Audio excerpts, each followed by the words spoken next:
Hey everyone, this is Lawrence Watkins, and welcome to the new Lawrence Watkins Show. This is a platform and a program where I interview successful entrepreneurs and business executives on why they become successful and try to extract learning lessons from them so that you can be successful as well. Everyone, today I've been here with Marquel Russell. Marquel is the founder and CEO of Client Attracts University. They help coaches, consultants, and service providers to attract high ticket clients on autopilot so they can scale to seven figures while working 50% less. So, Marquel, how are you doing today? I am amazing, Lawrence, man. Thank you so much for having me on. Yeah, it's my pleasure. It's my pleasure. For the audience who doesn't know very much about you, can you tell them what is Client Attraction University and how you've gotten to this point in your career of actually running this company? Yeah, so basically, Client Attraction University is our platform. It's the one-stop shop that I wish I had when I started my business. Because a lot of times, early on in business, you may have a great product or you may have a great service. For me specifically, I had a product and I started a coaching program, but I didn't really know how to get clients for my business. Typically, post on social media and people tell you to run ads, but and go live, but nobody really gives you a step-by-step process. So it's a lot of guesswork, and a lot of businesses go out of business because they don't know how to get clients consistently in the door. So they lack cash flow. So we say, okay, what can we do to alleviate that problem so people can actually have a step-by-step process to get as many leads coming to the door as possible that convert into clients so they can actually grow their business, hire team members, and create a business that serves them and helps them create the goals that they have for their life as well, accomplish the goals that they have for their life as well. So we said, okay, we're going to just carve our niche out and plant our flag on helping businesses eliminate ever wondering where their next clients are going to come from. That's interesting. So, how did you get started doing something like this? Because isn't a normal job description in terms of where you've landed. So, what was your pathway to get to this current point in your business and your career? No, for sure. So basically, I got started in network marketing, which was interesting. So I got introduced to network marketing. And in network marketing, for those who are not familiar with that, it's like when you sign up for this company and you can go out and sell their products, and then you recruit other people, and they'll recruit people, and they'll recruit people. Some people call it a pyramid scheme. Some people call it, different things. So I started in that. And in that, they told me the typical stuff: go talk to people, come within 3 feet of you, do home and hotel parties, all that different type of stuff. So I got introduced to online marketing, and the online marketing like opened up my eyes to what's possible. So I started buying courses and buying trainings and going to events and eventually hiring coaches and so forth. And out of all the stuff that you can learn online, it was like kind of overwhelming. But the thing I decided to focus on is like generating leads, because if we can generate leads, that'll eliminate a lot of the challenges that we were having. And I got really good at it, and people started reaching out to me asking me how can I help them. And I started realizing that coaching was a thing. It's like a whole business model in itself. So people started paying me for coaching and asked me to come speak at their events and teach them what we were doing. And I said, okay, I think we're on to something here. So that's when we decided, cool, let's create this, one stop platform that businesses can plug into, that we can help them scale and hit their particular goals, as it relates to whether they want to get to $1 million a year, multiple $1 million a year, or whatever the case may be. Let's put them on the fast track to making that happen. So, your background is in network marketing, and then you switched to online marketing after that. Um, what are the similarities, and then also what are some of the differences between both of those ways of attracting clients and I guess getting your name and generating revenue? Yeah, so it's a couple of things. And the crazy thing, my actual background before I even got into network marketing, I was like in the streets. So I grew up in Atlanta, dropped out of high school, started selling drugs at a young age, started an entertainment company doing artist management, club promotions, and things of that nature. And then while I was in the club, that introduced me to network marketing. So to answer your question, the difference is like in network marketing, in most businesses, it's about getting your name out there, going out, reaching out to people, hustling, grinding, relying on referrals and word of mouth. When you get into the client attraction side of things, you're actually attracting people to you, and people are selling you on why you should allow them to buy versus you selling them on why they should buy. Because now you create demand, and when you create demand, people they're willing to do whatever they got to do to buy what you have, especially when you prove that you can actually help them. Does that make sense? Yeah, it makes a lot of sense. It makes a lot of sense. I want to dig deeper into that a little bit later. But let's start with, I guess, the network marketing versus the online marketing piece as well. So what do you look at in terms of? So you mentioned client attraction in terms of creating that demand. Creating the demand for yourself and that product, and create, I guess, a level of scarcity. I'm sure. I would assume that's one of the principles that you kind of talk about. Um, so that's, I guess, the similarity between the two. Let's talk about the differences. So what have you noticed doing network marketing versus doing online marketing, and now what you're doing now? So yeah, so a lot of network marketing is basically just based on, obviously. So number one, in network marketing, you don't necessarily own any. You don't really own the company, right? So you're essentially just a rep, right? And you could of course get fired or you released at any time. So you don't necessarily own anything. It's a great model because you learn a lot, especially personal development. But the biggest thing is all they teach is they don't really teach marketing, right? All they teach is essentially they have the product and you're the marketing person. So the way you market it, they tell you kind of you can market however you want, as long as it's within these confines, basically. So it's like, all right, and the way they teach you to do is like, hey, make a list of all your friends and family, call all of them, or get them over to your house, do them a presentation, or play a video so they can see the presentation. And it's all just outreach, outreach, outreach, outreach. And you only have so many people you can talk to, right? And if you're not like a super extrovert, which I definitely wasn't, and a people person, that becomes a challenge, right? So and of course, the background I come from, you don't just bring people to your house. You don't just talk to people who come within 3 feet of you. It's a little different. Now, with the online marketing side of things, it opens you up to the entire world. So now you don't really have any limitations or the people or the people on your street or the people in your community. You can actually be in Atlanta like me, and you can market to people who are in California or New York or Mexico or the UK or Canada or whatever. Because with like Facebook advertising and things of that nature, you can easily be in front of thousands or even millions of people. And now you got an influx of people that are coming to you, and these people are being sorted. You're like your marketing system, if you do it right, it actually does all the filtering and stuff for you. So now you're only talking to the most qualified people. Yeah, that's interesting because we've found a lot of success on the internet through the Black Business School, and through the creation of our different media networks on YouTube and IG and email marketing and all those different types of things. And I guess implicitly we use a lot of the strategies that you talk about and that you preach about, and the expansiveness of our reach and being able to just talk to and connect with people all over the world, and just Black people in the United States, Black people in Ghana, Black people in Kenya, Black people just everywhere, has been extremely powerful.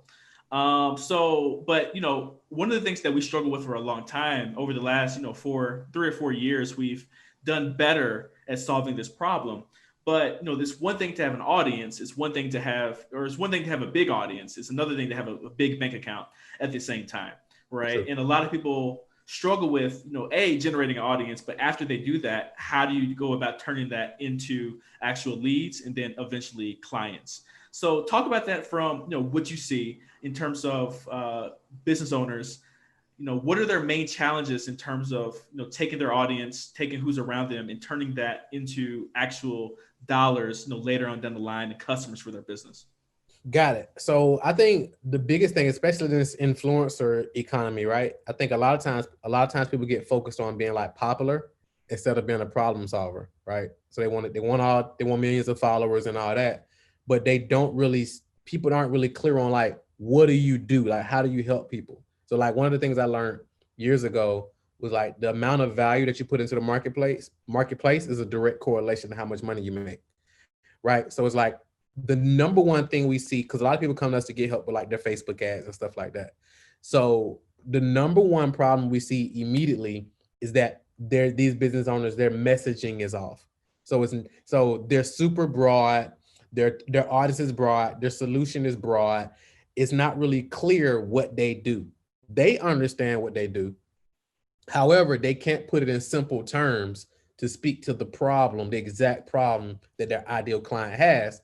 And because they can't do that, their ideal client is just kind of looking over their messaging because it's not really speaking to them. Because a lot of times they're trying to be too deep. They're trying to use the fancy words, just to kind of, sound smart. How, or instead of just breaking it down really simple, really plain, speaking directly to the pain, speaking to the thing that's, I always tell our clients or people who reach out to us is like, what is the thing that's keeping them up at night? They're tossing and turning at night. They're sitting at the end of their bed worried, like enough is enough. Like, what is that conversation? What is the exact words that they're using? Use those words in your marketing, and then the pull, it'll go to a whole nother level. Now you go from like doing push marketing, trying to get people to get it, to actually pulling marketing, pulling people into you. So I think that's the biggest thing. Yeah, and I like what you're talking about because you are talking about in other spaces what they call inbound marketing, right? Yeah. So I think it's with Dharmesh Shah over at it or HubSpot. Mhm. I don't know. He might even coin the phrase inbound marketing. I'm not exactly sure. But I like the fact that you are approaching and you are hitting a different audience than what he's hitting, which is like tech CEOs and that type of thing. But I think this is something that's so key and so core to what it is that we actually do as a community in regards to being able to sell your products and services and creating unique value propositions and good value propositions and like having that clearly defined niche. And those are so key to running a successful business. And you are hitting an audience that normally wouldn't hear that type of like stuff, right? But it's probably things that we've just always been doing from the time that we're born, and we kind of just lose it over time. Right. So, what do you think about that in terms of like you mentioned messaging? How did you go about finding your specific niche and what you're going to focus on with Client Attraction University? Great question. So basically what we did, we looked at like, number one, we looked at, all right, what's the big problem that we can solve? Like, what's the big problem we can solve like fast? And who is our easy win clients? So what we found is that individuals who either charge 3,000 or 10,000 or more for their products or services, or they have some knowledge and expertise that we can help them package into a $3,000, $10,000 offer, we can help them win pretty quickly because we got the process dialed in. We also looked at like, who are the clients that we enjoy working with the most, not just the ones who can pay us, but like, who are the ones that we actually enjoy working with and being around. And then we say, okay, what's the thing that they struggle with the most? And then we just carved out those specific three things, and then we just went all in on just that particular category.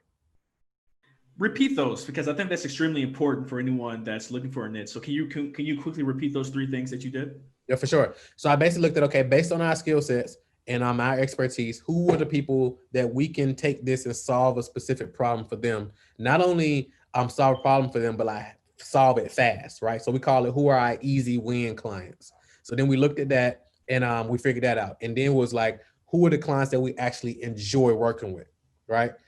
We enjoy being around them. If we did events, if we have fun with them, if we do virtual events, live events, talk to them on the phone, coach them, whatever, because our stuff is like, we do a lot of hands-on coaching and so forth. So we gotta like these people, because it's not like passive. We just sell them a login. We gotta like them. So typically, if I break it down even simpler, we always tell our clients, ask yourself three questions. Number one, who are they? Do I like them? And can they pay? So those are the three things. I like that. I like that a whole lot. So who are they? Do I like them? And can they pay? And I Yep. think a lot of times we make sacrifices on do I like them piece, or we make sacrifices on one of these. We Yep. know one of these, or really the last two. So do I like them or can they pay? It's good. It's great to have both of those things. And I think life becomes a lot more fun when you have both of those things, simultaneously versus only having one or the other. Yeah. So everyone, I'm here with Marquel Russell. Marquel is the founder and CEO of Client Attraction University. They help coaches, consultants, and service providers to attract high-ticket clients on autopilot so that they can scale to seven figures while working 50% less. If you all like this interview, this is one of the very first interviews on the new Lawrence Watkins show. So if you like this interview, please go ahead and press the thumbs up button. Show Marquel some love so that YouTube's algorithm can show us some love as well. Also, make sure that you share and subscribe to wherever you're watching this video, whether it's on the Black Financial channel or the Financial Juneteenth channel. Please make sure that you share if you like the content that we're producing today here with Marquel. So, Marquel, I want to talk about the industry a little bit in terms of coaches, consultants. How did you word it? So, coaches, consultants, and service providers. I work in that industry too. I have a product. We actually have a podcast coming out called Purpose, Power, and Profits. That is targeting these types of individuals that that you're targeting as well, and we would love to have you back one day on that podcast also. Absolutely. But yeah, let's talk about that industry a little bit. One of the things that I always hear is like this industry really is just a whole bunch of people coaching, consulting each other, and no one's out here really making any real money to other individuals who aren't actually in this particular industry. So, what would you say to that particular that particular demographic who thinks that way? So I think, I, so I think that's one way to look at it, right? So I think there is, and I think it's a drastic generalization, right? So I think, yeah, are there some people who are out here coaching people who are just coaching coaches, right? Yes. But I don't, but as a whole, I think there's a lot of people that's doing a lot of good, right? So you have, so for example, we coach a lot of coaches, for example. And by us coaching a lot of coaches, so we have coaches that we work with who are relationship coaches. We have coaches we work with who are fitness coaches. We have coaches who we work with who are marketing coaches or speaker coaches or spiritual coaches and things of that nature. So now we're not coaching them on how to coach. We coach them on how to get clients. So now they can actually get out what they do to the world so they can impact more people, right? So I think now there's some people that's doing some funny, some stuff that you may look a little sideways at. However, as a whole, I think number one, that people are actually doing a lot of good. And number two, a lot of people look at like the coaching and consulting industry as this small industry. When in reality, number one, the market is growing every day. And if you look at the definition of a consultant is simply somebody who makes money from their advice. Mm-hmm. And that's most businesses, right? So I think most people who are saying that, probably say it for a lot of different reasons, but I think as a whole, I don't totally agree with it because I think there's a lot of people actually doing a lot of good and the market is continuing to grow, especially what's going on with the economy and things of that nature. A lot of people are coming online looking for solutions because like going back to college and things of that nature isn't an option for a lot of people. So they're coming online for online education. And that's why the online education industry is continuing to boom. Yeah, no, I definitely agree with you on that front because if you look at it in a broader context, I'm just thinking about where the money is made nowadays, and in America, most of it isn't made in terms of you actually manufacturing some type of product or some type of good or service. But even if it was, let's say if it was, if you are someone who has a high level of expertise in terms of the manufacturing process, you're Lean Six Sigma certified, you know how to give advice in terms of the process flow, that type of thing, to make businesses more efficient. You're still in the coaching, consulting type of industry on that particular front as well. So when you look at like the America, and I think they call it professional, technical, or something, PTES or something services. I can't remember the exact term for it on like data on like the U.S. forms and Census Bureau types of data. But whatever that particular professional technical area is, that's the one that continues to grow. And even if you look at the market capitalization of companies, in terms of how much companies are worth during this pandemic that have continued to grow, you look at the Apples, you look at the Microsofts, you look at the Googles, you look at the Facebooks, you look at all those different types, the Netflixes, and what they're doing is providing a service that isn't a brick and mortar product, but is something that basically we're able to create deals with all of these different types of companies that are out here to provide content to you or create that content, but they're not actually always the ones that are actually producing it. So that's kind of how I look at it in terms of that's where the market opportunity, the market growth is currently. Is low barriers to entry, but because it's low barriers to entry, I think it's even more important that you have your stuff together with a company like Climate Attraction University and Marquel to really help you get your full game plan together, because the competition is fierce out here in these particular spaces. For sure, I totally agree. I 100%. Yeah, man. Yeah. So before we get out of here, anything else you would like to share? Any topic that I did not cover that you would like to really talk about? No, I just believe that right now, and you guys and the work you're doing, you and your team with the Black Business School and all your different media networks, is like people don't really understand like now is the greatest time in the history of the world to be alive, right? With social media, like you mentioned earlier, You mentioned the Black Business School, and he was like all of our different media networks. Think about it. Like you have the ability right now to create your own media networks, right? So let's say, for example, you like sports. Like you can literally have your own sports media network. Like you don't got to go get on ESPN. You don't got to go, like you can start your own YouTube show where you're doing your own commentary on, the Super Bowl or this or that or whatever case may be. Same thing with music. If you like music, you don't got to be on BET or none of that. You can literally have your own version of like music reviews and things. And there's just people that make millions of dollars every year reviewing toys and all that. So, but a lot of times I think people get so lost in like all the obstacles and what's going on in the world and all this different type of stuff that they totally overlook all the opportunities. So I think right now is hands down one of the greatest, with everything that's going on. Of course, it's stuff that we don't have no control over, but the stuff that we do have control over is like massive opportunity, literally at our fingertips. And if we just shift what we choose to focus on, we realize that we're living in the greatest time in the history of the world to be alive. And if we maximize on that, there's literally nothing that we can't create. Yeah, 100% agree. I think I'm living in the perfect time for me and my skill set too. 100%. All right. So Marquel, before we get out of here, I have 5 quick questions for you, rapid fire questions, and just answer them the first thing that comes to your mind. Okay, let's do it. Number 1, what is your favorite business book of all time? The Road Less Stupid. Who is that by? I haven't heard that. That's the first time I've ever heard that. Yes, that's the first one that came to my mind too, which is interesting. It's by Keith Cunningham. Keith Cunningham. So the Road Less Stupid. He's the guy. You remember the book? You remember Rich Dad Poor Dad? Yep. So he's Rich Dad that Robert Kiyosaki always talks about. Okay. I did not know that. All right, cool. Number 2, are there any businesses or CEOs that you're currently following that you're trying to get insight from? Any businesses or CEOs that I'm currently following? It's interesting, man, because I'm always kind of tapping into different ones. If I was to pick one, I like Jeff Bezos, man, and like what he's doing with Amazon. Like his stuff is very, very, very fascinating. If I was to pick one right at the top. All right, cool. Yeah, I like Jeff Bezos as well. Number 3, who is your favorite historical figure from Black history? My favorite historical figure from Black history. One that a lot of people sleep on is A.G. Gaston. A lot of people don't talk about A.G., but A.G. Gaston and Herman J. Russell.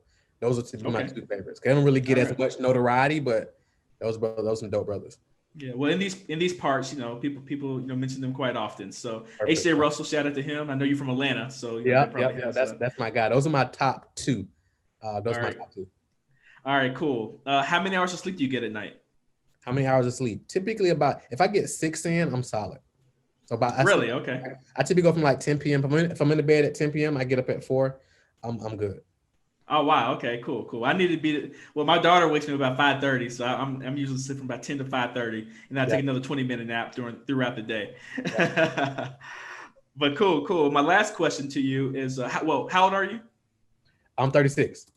All right, so you're 36 years old. You just had a birthday I just saw, so happy birthday to you. In October, yeah. All right, cool. So if you can go back in time and give advice to your 20-year-old self, what would you tell him? To my 20-year-old self, master one thing, get focused, and just focus on educating yourself. That's like the most valuable investment you can have, educating yourself. Cool, man. Cool. So Marquel, thank you for being the guest on the Lawrence Watkins Show. How can people get in touch with you? Yeah, so I'm on whatever your favorite social media platform is Marquel Russell, MarQuel RUSSELL. So if you hit me up on Instagram, shoot me a DM, let me know you saw me on here. And also, if you want to know how to get more leads and how to get more clients and how to grow your business, I got a free gift for you. If you go to paidadplaybook.com, so that's PAID, adplaybook.com, you get our whole playbook that shows you how to get 50 to 100 leads every single day that actually convert into clients. You get some bonus trainings that come with it as well. It's all 100% free at paidadplaybook.com. All right, perfect. So before you get out of here, please make sure you like, share, and subscribe. On behalf of whatever you're watching this, Black Financial Channel, Financial Juneteenth, this is the Lawrence Watkins Show. So wherever you are, we thank you so much for watching. Take care, be blessed, and have a wonderful day. All right, bye-bye. Oh, yeah.